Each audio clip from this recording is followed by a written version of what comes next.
Yo, yo, yo, it's your boy Castro Rail with the Silent A podcast. And man, we're back with another one and a quick one at that. Yo, hit that like button. It's free. Comment below. Let us know what you think about this topic. And more importantly, subscribe if you got the time. We appreciate that love. And for this, let's get straight into it. Joseph Parker, the last of the new generation heavyweights standing. What do we mean by this? Rewind about 10, almost 15 years ago. The heavyweight division was boring, at a standstill. The Klitschko's clearly were, taking over the heavyweight division, obviously not fighting each other. Their clinch and grab style was almost unbeatable. Far from what the 90s had used to be, and maybe even the early 2000s, the heavyweight division was pretty much on its deathbed. Until a group of new generation heavyweights started to come onto the scene, started to get their names known. One of those being Joseph Parker down from New Zealand. The others being Deontay the Bronze Bomber Wilder, the knockout king, the knockout man. At that time, I believe he had 32 fights, all knockouts. Tyson the Gypsy King Fury, the fighting man, the Gypsy King.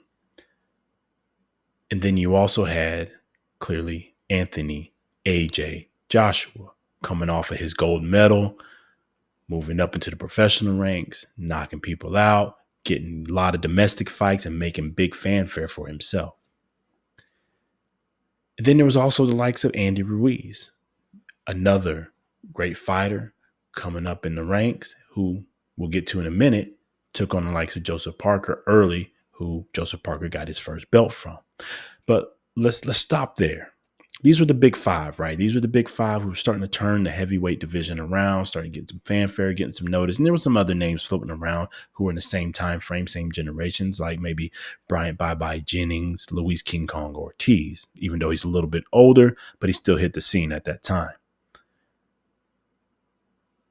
You look at the scene, look at the crop and everything that happens. I think we all know the history. We're not going to go through everything. But obviously, the world got turned upside down when what? Deontay the Bronze Bomber Wilder beat Bermane Stiverne. Got him that WBC strap.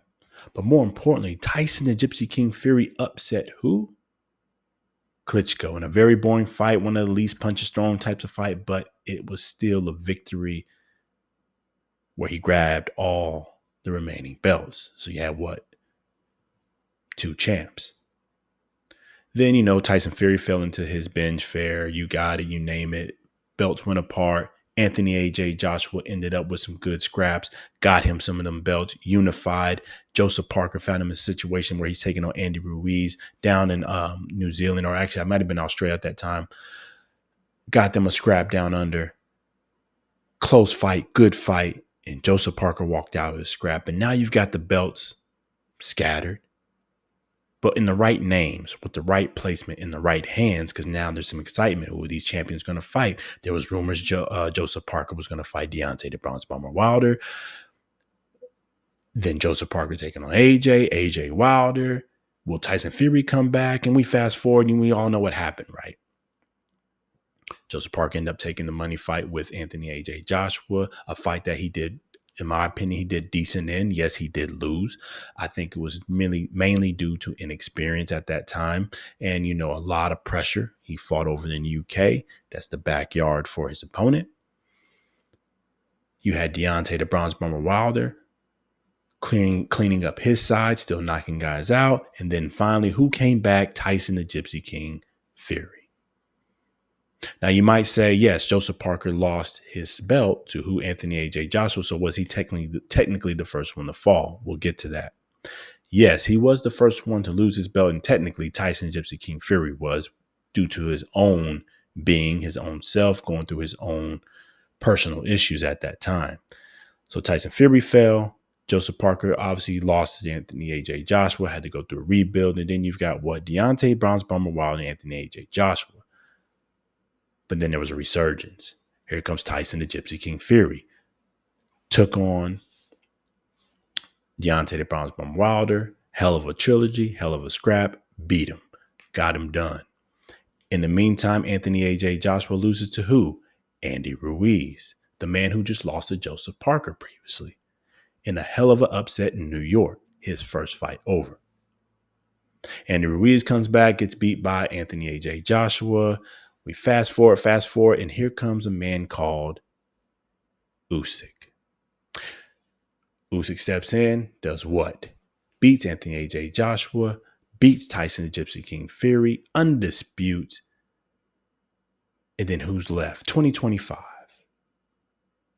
Now, we've already said Joseph Parker lost that scrap first, lost his belt first, but then there was a rebirth, a resurgence, similar to the likes of Tyson the Gypsy King Fury. And yes, they are both good stablemates. But his wasn't for personal issues. It was just a rebuild. He took a loss, and the world of boxing tried to write him off. But he came back, and he came back strong, meaning Joseph Parker, with perseverance, loyalty, and respect, and rebuilt his name. But it wasn't just the fact that he rebuilt his name and why he's one of the last generation standing, because you just saw who Tyson the Gypsy King Fury. Clearly, he's out of the game right now, contemplating retirement. Lost 2 back-to-back fights to Usyk for undisputed. Gone. Anthony A.J. Joshua, off the table. Gone. Knocked out by the likes of Daniel Dynamite Dubois on his rebuild from losing to who? Usyk. Now, they can still come back. There's still a lot of time. But right now, the last man standing is clearly Joseph Parker. And why? He took his loss and came back and rebuilt a resurgence. The Joseph Parker you see today is not the Joseph Parker of years back. Definitely not the one that fought Anthony A.J. Joshua. The Joseph Parker that you see today is far better than any version you've seen before.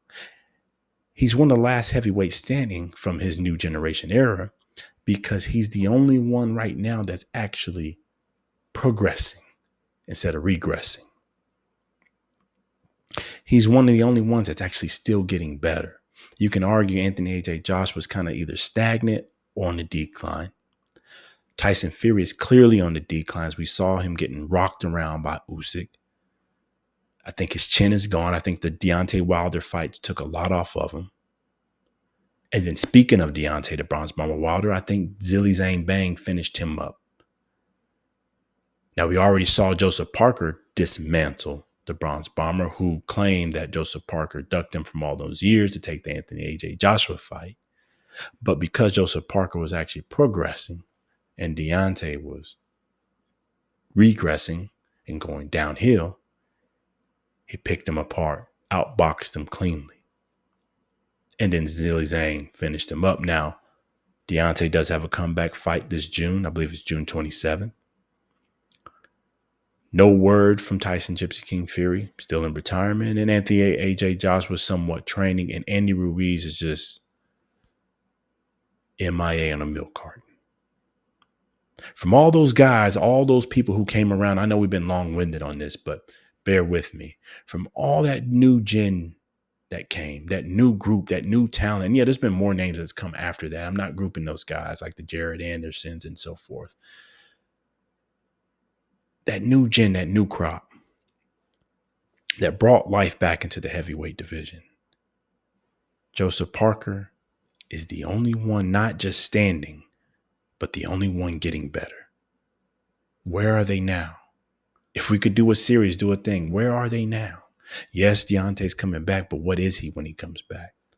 I like Deontay Bronze Bomber. He's a Bronze Bomber Wilder. Big fan of his.